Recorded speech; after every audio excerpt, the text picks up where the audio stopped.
Good day everyone. We will talk about Chapter 10, Executing Strategy through Organizational Design. Our presenter on this topic will be Rosales Kimberly, followed by ALBIA ANDREA, ESTADILLA THERESE, QUIJAN EUNA and GALORIO JAYRINE. This chapter addresses why organizational structure is important to achieve a firm's strategic goals, which type of structures are deployed by firms, what control systems are used by firms, and what are the options for establishing a legal entity. This organizational decision should support and align with an executing strategies, organizational design. How will a firm such as GE implements the strategies that executives create for it? This involves the creation and operation of both an appropriate organizational structure with an aligned organizational control process. Why organizational design? Organizational design is selecting the combination of organizational structure and control system that let the company create and sustain a competitive advantage. Kaya ang General Electric or GE company ay nagkaroon sila ng competitive advantage dahil sa nangyari sa Gulf of Mexico na i-discuss in the next slide. General Electric, also known as, is one of the largest and most influential business firms across the globe. Nagpo-provide sila ng power generation, renewable energy, industrial aviation products, and healthcare products and services. I will discuss some history of GE. Isa na dito is oil wells fuel services. Can oil well services fuel success for General Electric? In the spring of 2010, the Deepwater Horizon fire and oil spill in the Gulf of Mexico occurred at naging resulta ng nasa 11 deaths, 17 injuries, and millions of barrels of oil contaminating the Gulf and U.S. shoreline. Dahil sa disaster na ito, ang General Electric saw an opportunity. In February 2011, General Electric reached an agreement to acquire the Well Support Division of John Wood Group plc for $2.8 billion. This was GE's third acquisition of company that provides services to oil wells in only 5 months. In October 2010, GE added the deepwater exploration capabilities of Wellstream Holdings plc for $1.3 billion. In December 2010, part and equipment maker THERESE was acquired for $3 billion. By spending more than $7 billion on this acquisition, inilinaw ng GE na meron silang plus within the oil well services business. While many executives will struggle to integrate 3 new companies into their firms, experts expected GE leaders to smoothly execute the transition. In describing the acquisition of John Wood Group plc, for example, one Wall Street analyst noted, "This is a nice bolt-on deal for GE." This is analysis believed that John Wood Group plc could be consistent added to GE corporate empire. The way GE was organized fueled this belief.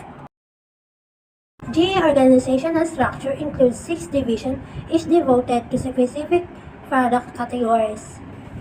First, the 6th division. For energy, the most profitable division. Second, capital, the largest division. Third, home and business solutions. Fourth, healthcare, such as diagnostic and imaging products. Fifth, aviation. And last, transportation. GE creation have power vehicles in the air, at sea, and on land. Within energy division, there are 3 subdivisions. First, oil and gas. Second, power and water. Third, energy services such as power grids. These 3 newly acquired company would simply be added to oil and gas subdivision within the energy division. The Global Growth and Operations Division was very important to GE future. Indeed, GE CEO Jeffrey Emel expected that countries other than the United States will account for 60% of GE sales in the future, up from 53% in 2010. The global growth in operation was further divided into 12 geographic regions. Includes China, India, Southeast Asia, Latin, South America, Russia, Canada, Australia, the Middle East, Africa, Germany, Europe, and Japan. To maximize GE ability to respond to local needs, the global growth in operations was further divided into 12 geographic regions. GE also provided some centralized services to support all its units. These support areas included public relations, business development, legal, global research, human resources, and finance. By having entire units of the organization devoted to these functional areas, GE hoped not only to minimize expenses but also to create consistency across divisions. In this General Electric example, GE also had division devoted to global growth and operation. This division was responsible for all sales, GE products and services outside the United States. The Global Growth and Operation Division was very important to GE future. This General Electric example highlights several concepts regarding the strategic role decision about the organization. First, how large complex organizations organize themselves impact how they accomplish their mission.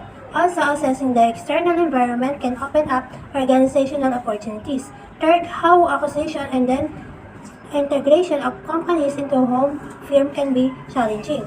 Fourth, in hindsight, investing in the fossil fuel industry at the time of rising energy renewables was a strategic mistake. Since this time, ibinenta ng GE ang marami sa mga business lines into 4 billions of dollars and the downside companies in nowhere, malapit sa powerhouse. Nangyari ito, it was decades ago. GE is still struggling due to strategic errors in a number of industries it was involved in. The organizational structure, dito malalaman how information flows between levels within the company and is coordinate the company function, divisions, business units that shape the way people behave and determine how they will act in the organizational setting. In chart, it shows the previous organizational structure for General Electric. In the top line is the CEO. In the middle lines are the business units, and the lower part and their divisions. We must find the fit to deal with the business environment and maximize its external resources, capabilities, and core competencies. This organizational fit will determine its performance. It is unique to each organization. It's not one size fit all. Nasabi lang dito, ang company dapat ay makahanap ng pinaka-the best na may kakayahan to deal the external environment, resources, at may kakayahan to core competencies para malaman ang performance ng isang employee kung fit nga ba siya sa organization. And the business level strategy that a firm select impacts the organizational structure with some structure better suited for certain strategies. The structure influences the firm's ability to respond quickly to outside forces. It's got adaptability, resource efficiency, and accountability. We live in an area of risk and stability. Globalization, new technologies, and greater transparency have combined to upend the business environment and give many CEO a deep sense of unease. Kaya ang firm structure should have ability to adapt and respond in new modern external environment. A functional structure allows for excellent resource efficiency, but the trade-off is a reduction in its adaptability and responsiveness to external forces. This one is organizational chart. So ito yung diagram that depicts a firm structure. Another information related to that chart is also called organogram, or organizational breakdown structure, and it shows the structure of an organization and the relationships between and relative ranks of its parts and positions or jobs. So the next one is informal linkages, or unofficial relationships such as friendships that do not appear in organizational chart. Example are two department heads that build a relationship for better collaboration between their departments. A mentor relationship, or an experienced staff member taking a new employer under their wing to help them get off to a good start in the company. So the next one is building vertical linkages. The supervisors and subordinates together. Itong linkages na ito, pinapakita niya yung mga linya of being a responsible work that which a supervisor delegates authority to subordinates. Sila yung nag-oversee sa mga structures, activities, nag-evaluate ng performance, and sila yung gumagabay sa pag-i-improve ng kanilang subordinates. So, horizontal linkages are formal relationships between equals in an organization. They often take the form of committees and task forces. So, these linkages are important when close coordination is needed across different segments of organization. For example, most business schools revise their undergraduate curriculum every 5 or 50 years para ma-ensure na ang mga estudyante ay nakaka-receive ng kaalaman na ngayong taon o kung ano-ano ang mga mamatch sa kondisyon ng bansa ngayon. So, the next one is unity of command. So, dito sa unity of command, employees, they receive conflicting guidance about how to do their jobs if they work in a situation where multiple bosses are present. This problem can be avoided by the following of unity command principle, which states that each person should only report directly to one supervisor. So, it's in simple meaning, the principle helps organization to avoid such a conflict. 10.4, creating an organizational structure. So, may general 4 types of structure. Within most firms, executives rely on vertical and horizontal linkages to create structure that they hope will match the needs of their firm's strategy. 4 types of structures are available to executives. 1 is functional, 2 is multi-divisional, 3 is matrix, 4 is boundaries. So, no two organizational structures are exactly alike. When creating a structure for their executives will take one of these types, adapt it to fit the firm's unique circumstances. So, as they do the structure, executives must realize na ang pinipili nilang structure ay maaaring makapag-impluwensya sa kanilang firm strategy in the future. Once na ang structure ay nagawa, it constrains future strategy moves. So, the first one is functional structure. Organizations become more complex as they grow, and this can require more formal division of labor and strong emphasis on hierarchy and vertical links. So, functional structures rely on divisions of labor, whereby groups of people handle activities related to a specific function of the overall business. Illustrated are functional structures in action within types of organizations that commonly use them. So, using functional structure creates advantages and disadvantages. So, let's start with a good purpose. An important benefit of adopting a functional structure is that each person tends to learn a great deal about his or her particular function. By being placed in a department consists entirely of marketing professionals and to become an expert in marketing. So, the second one is when you group everyone, ito ay nagsiserve ng particular function, which is the department tend to keep costs low and to create efficiency. The last one is all people in particular departments share the same background training, so nagkakasundo sila. In other words, no conflicts were raised inside the department, and it also rare to have a conflicts. Siyempre, nakakatulong rin na may disadvantage ang paggamit ito. Hindi nakakatulong. May natukoy. Executing strategic changes can be very slow when compared with other structures. For example, the textbook publisher decides to introduce a new form of textbook, include yung scratch and snip. Photos na ang mga estudyante ay inaamoy yung mga nasa picture, tulad yung mga nasa Avon or Natasha na booklet or brochure na i-encounter natin. So, if the publisher did that, the authors will become unfortunate to them. The publication process will be halted whenever a functional area does not line up to its responsibilities in timely manner. Here in the figure 10.6, an example of functional structure. So there's a COO, which is the boss, and under the COO there's marketing, production, human resources, information technology, and customer services.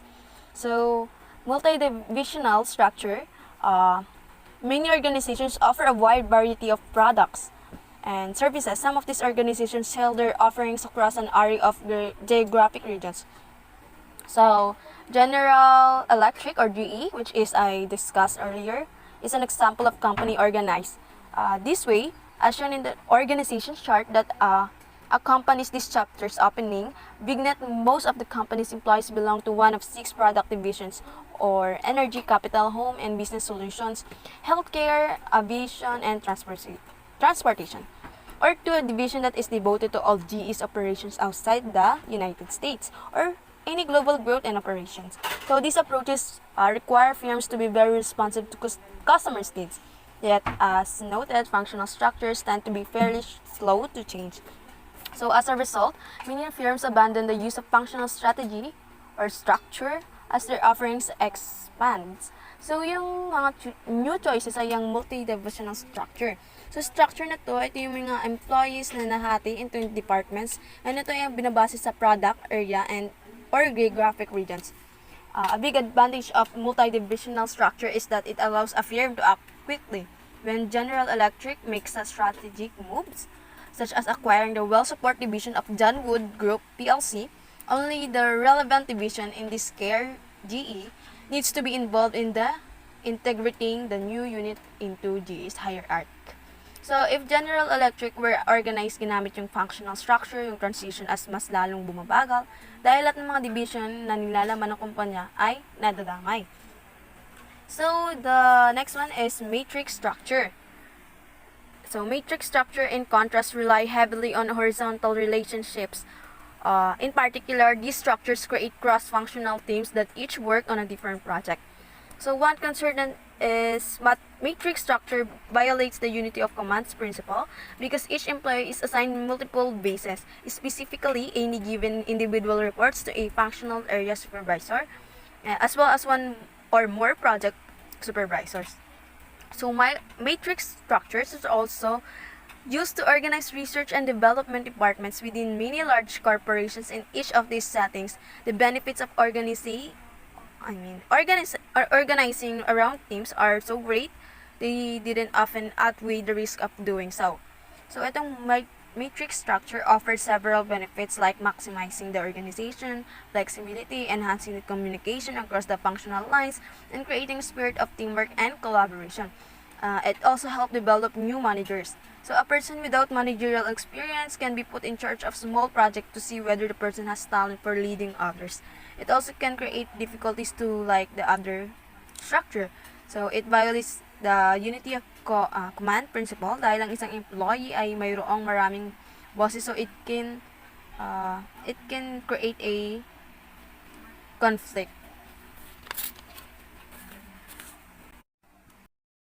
Next one is boundaryless organization. So, a boundaryless organization is one of that removes the usual barriers between parts of the organizations as well as barriers between the organizations and the others.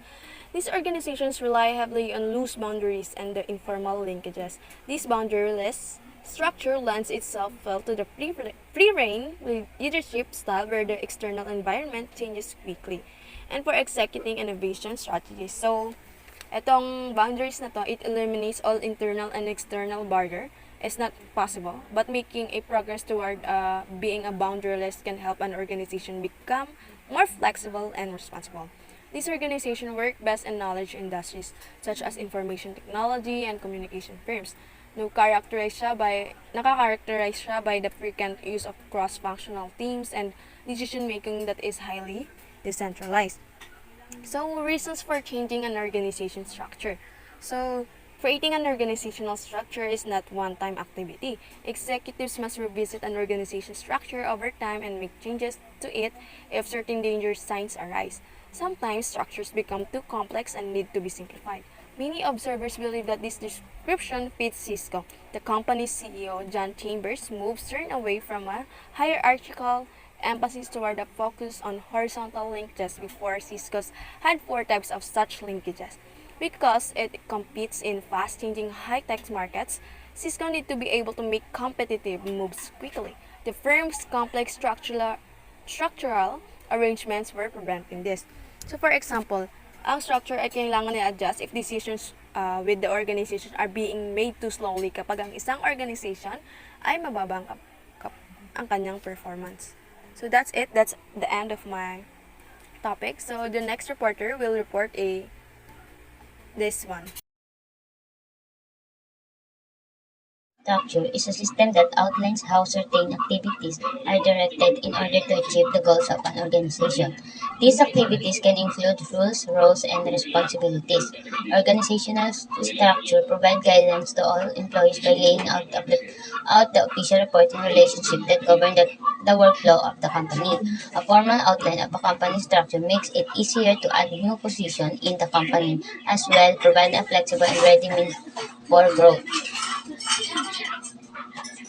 Mahalaga tong yung organizational structure na to kasi sa company kasi diyan malalaman din kung anong department ka, kung anong posisyon mo sa work at kung sino yung mga nakakataas sa inyo. Tas nagpe-perform kada department ng action kapag may announcement yung CEO. Tas kung may concern yung employee sa alam nila kung saan sila lalapit. Output control. Sa output control naman, pumapasok dito ang paggamit o pagkuha sa kabuuang resulta sa loob ng isang organisasyon. Sa ganitong paraan, mas madaling malalaman ang mga datos na kailangan sa alang-alang tungkol sa dami ng kailangan malaman. Sa output control, dito, di ba dapat dito mamimit yung expectation doon sa performance niya, doon sa mamimeasure yung productivity ng lahat ng nasa organization. For example, sa loob ng mga restaurant, maaari pataasin ng mga server ang key output, dami ng mga tip na natanggap sa pamamagitan ng pagbibigay sa mga customer ng mabilis, friendly at mataas na quality service. Behavioral control. Ito ay tumutukoy sa proseso na ginawa o ilang mga aktibidad upang makuha ang produkto ng ginagawang proseso. Dito pumapasok ang mga sangay kagaya na lamang ng mga proseso sa paggawa at pati na rin ang mga tuntunin na dapat sundin. Halimbawa, sa isang restaurant sa bathroom, may nakalagay na sign na nagre-remind sa employee na dapat maghugas ng kamay bago bumalik sa trabaho. Another example, yung dress code din na dapat sundin. Clan control. Ito ay nakabase sa mga kasanayan, kultura at mga kagawain ng mga tao sa isang usangay ng grupo. Tumutukoy dito ang mga pagkasanayan at pag-uugali ng mga miyembro na mas makakatulong upang mapabuti ang trabaho at serbisyo. Sa clan control naman, ito yung mga shared values, tradition, yung mga kinagawian na ginagawa ng mga tao sa isang organisasyon para ma-achieve nila yung task. Example na lang, na pag nagbe-brainstorm sila para mapabilis yung trabaho dahil sa pag-share ng idea. Dahil doon, pumapasok yung shared values kasi nagtutulungan sila within workplace. Management fad out of control. Dahil sa pagpatuloy ng pagbabago ng panahon, based na rin sa mga nauusat mga bagay na labis na naka-apekto sa komunidad, ito ay ang elemento na kung saan ang impluensya ng isang bagay ay madaling maka-apekto sa kapaligiran. Ang fads ay maaari din na ma-impluensya ng malaking grupo ng mga tao na may pagkakapareho ng mga interes. Karaniwan itong matukoy dahil na rin sa mabilis na pagbabago sa mundo. Dahil sa pag-usbong ng pagbabago na rin sa panahon, marami na usos at karamihan sa mga negosyo ay gustong gawin o itry yung mga specific na idea na nagtitrend sa mga tao dahil sa paraan na yun. Mas malaki ang posibilidad na kumita sila ng mas malaki dahil maraming tumatangkilik sa produkto. Maski na hindi sila sigurado kapag ginawa pa nila at binenta ay kikita rin ba sila. Example na lang, vape. Trending ito, karamihan sa mga tao ay kabataan kaya may mga negosyante na sumusubok na gawin at itry din ang negosyo o pagbebenta ng vape sa merkado. As you can see at the table, there are 4 aspects in managing management fads. First is the management by objectives.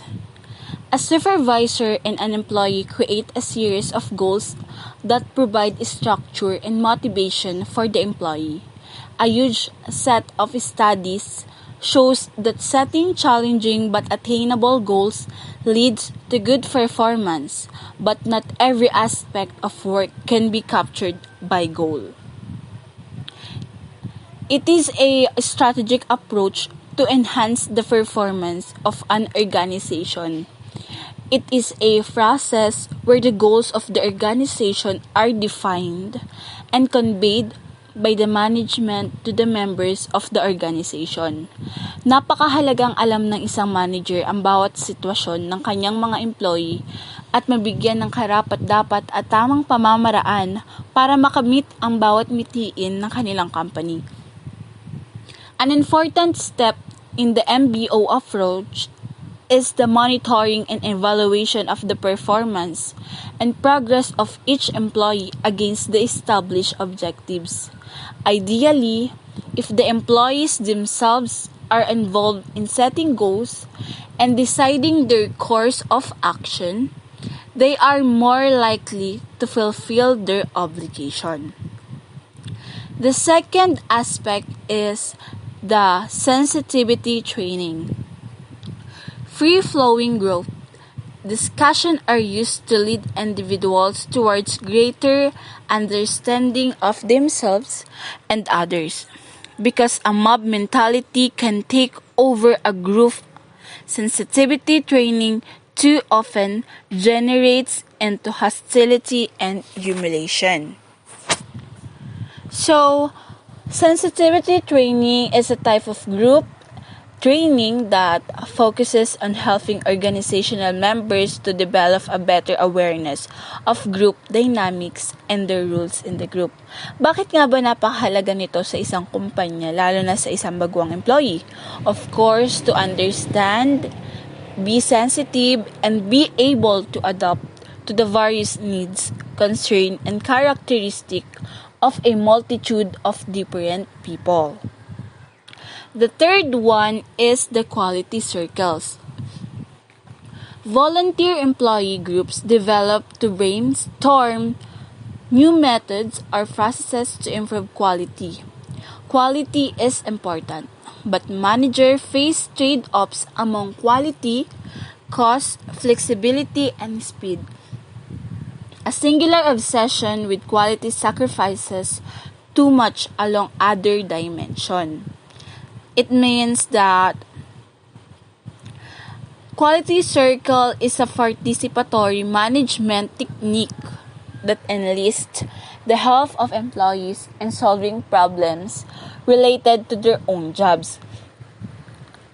Circles are formed of employees working together in an operation who meet at intervals to discuss problems of quality and to devise solution for improvements. Dahil dyan, mas napapadaling marisolbahan ang problema ng kumpanya kung ang bawat isa ay nagbibigay ng idea at nagtutulungan. And the last one is the strong culture. Fueled by 1982's in search of excellence and fascination with Japanese management system, having a strong culture became viewed as crucial to organizational success within a few years. Many of the excellent companies highlighted in the book had fallen on hard times. However, firms such as Disney continue to gain competitive advantage through their strong cultures. It means a strong culture is a set of habits, norms, tradition, values, and techniques that greatly influence the behavior of its members. With a long culture, employees and management understand what is required of them and they will try to act in accordance with core values. And that's all. JAYRINE GALORIO, and I am the one who discussed about legal form of business 10.6. When you say legal forms, is also known as a legal status, is defined according to national legislation. It is useful for eliminating ambiguity in identification researches and as the possible criterion for selection or stratification for surveys. It is also used for defining the institutional sector. Making a profit is a key goal for overwhelming majority of firms. How a firm's owners benefit from profit and suffer from losses varies across different legal forms of business. Alam naman natin na ang pangunahing layunin para sa nakararaming kumpanya ay kumita. Bukod doon ay sa pamamagitan ng kita ay nakikinabang din ang may-ari ng kumpanya at dito rin siya kumukuha ng pansahod sa kanyang mga empleyado. Bukod doon ay sa pamamagitan ng kita, dito rin minsan nagdurusa ang kumpanya dahil sa pagkalugi ng iba't ibang legal na anyo ng negosyo. In legal forms of business, we have three primary considerations. The first one is how taxes are handled. Filing income taxes is not the top activity for most people. There are huge differences in the procedure, yet the process also requires quite a bit of work. Therefore, it is crucial you'll find the best way to manage your income taxes. In fact, there are some big benefits to managing the payment and the process appropriately. Another reason to manage your income tax return is purely to cut down the risk of having to pay penalties or to have to pay more late. If you prepare your taxes on time and spend enough time understanding what you need to pay, you're less likely to make a mistake and suffer from it. Second one is boost your income, pay less tax. Biggest benefit of managing your income tax is all about financial gain. As mentioned above, if you don't plan for your taxes properly and you make them on the last minute, you don't just suffer from stress. You might also up and having to pay for mistakes or late payment. But even if you file your tax return on time, you might miss out or on certain benefit available to you. If you don't pay a lot of attention to your tax, most systems in the world have different benefit and quirks you might be able to enjoy, but because knowing about this requires some research, many don't get to benefit from them. Next is know the crucial taxes dates and prepare for them. First, it is important to understand when your income tax filing are due. You don't want to be rushing through the filing process on the final minute, and learning the tax dates can help you start planning. Remember, there are different dates you often need to keep in mind. It is important to make note of all of them or further analyze which are essential for your during a given tax year, although the actual dates will vary from country to country. The following are a list of the key tax deadlines you should check with your tax authority. The first one is the tax period. When you say the tax period, make sure you note the taxation period from start to finish to ensure you calculate the tax correctly. The next one is deadline for filing income tax. Keep in mind, you might have different deadline for online and offline submissions. Third is deadline for filing tax returns. Next is deadline for filing different parts on income tax. In some countries, different aspect of the income tax, such as dividends, might need to be filed separately. The next is deadlines to seek extension. The second is how liability of the owner is handled. The owner is personally liable for any and all debits, liabilities, or losses incurred by the business. This means that when a sole proprietorship fails or need to liquidate for any reason such as a major lawsuit, the owner's assets are fair game when it must meet as many obligations as possible. Number 3 is how easy to set up and operate the entity. To get started, there are a few key things you need to do. We have 8.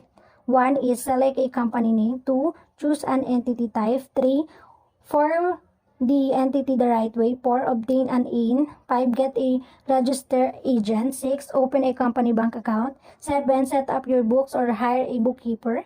8, always provide corporate notice. Operating entity is any person or any business or operating unit of a person which is or could be operated separate and apart from other businesses and operation of such person or any other line of business or business segment. For example, name of applicant, business name as it should appear on license, business address, number and street name, city, state, zip code. Second example is the company's ownership and or control of each operating entity is as described in registration statement. The time of sale disclosure package. Third is each operating entity should recognize the importance of training and provide sufficient operator participation through adequate staffing and work hour scheduling. In legal forms of business, we have 5 basic forms of business. We have a sole proprietorship, corporation, partnership, S corporation, and limited liability company. When you say a Sole proprietorship is a type of business where there is no legal distinction between the business entity and its owner, so it best fits situation where the organization only has one owner. They are a popular choice for small business due to the low initial cost. Also, any generated income is only taxed once as opposed to being taxed as a company and then again as a personal source of income. They are also subjected less to taxation and regulation compared to other types of business. However, if your business is a sole proprietorship, there is no distinction between your asset and those that belong to your company, which may be an issue if your company experiences financial changes.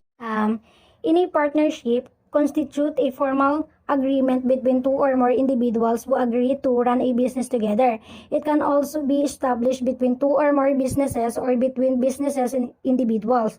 The partnership agreement clearly states the amount of authority, potential profits, and liability that each partner is due. Although the partnership share benefits and responsibilities, one partnership choices can potentially affect the entire company. There are two types of partnership, general and limited. In a general partnership, all partners assume liability for company's potential losses, debit, and other obligation. In a limited partnership, some of the partners are solely investors who have no managerial control or liability. A limited partnership contains both general partners and limited partners.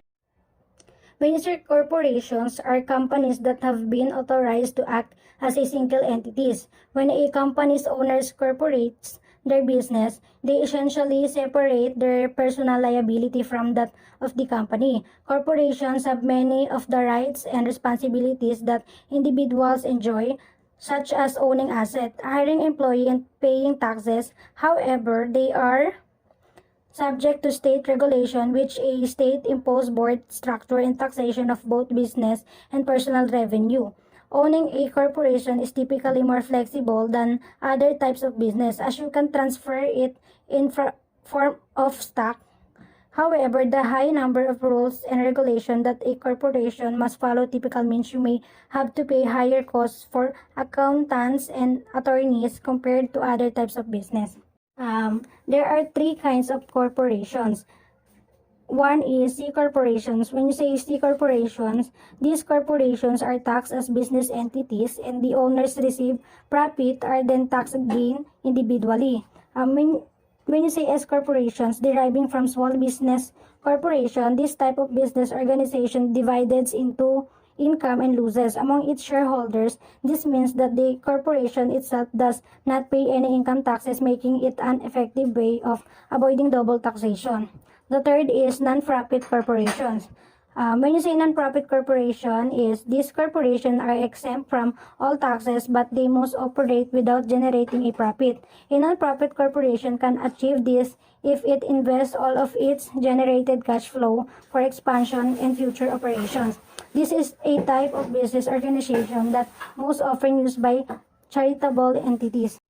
When you say limited liability company, as which corporations, limited liability companies, separate the owner's liability from that of the company, they can be taxed either as corporation or such partnership, and they can be owned by many different types of business entities, such as trust corporations, individuals, and other limited liability companies. Although similar in structure to S corporations, limited liability companies do not put their shareholders' personal belongings at risk, separating the personal liabilities from the ones that the company generates. Also, as opposed to S corporations, there are the few rules and regulations for the company to follow, which reduce the time and money spent with accountants and attorney. Legal forms of business, we have key factors for different forms of business. We have taxes, liability, ease of operations. In the side, we have sole proprietorship, partnership, C corporations, S corporation, limited liability company. In sole proprietorship, we have personal tax return, unlimited liability, ECS. In the partnership, we have personal tax return, unlimited liability, EC. In the C corporations, we have double taxation, limited liability, hardest.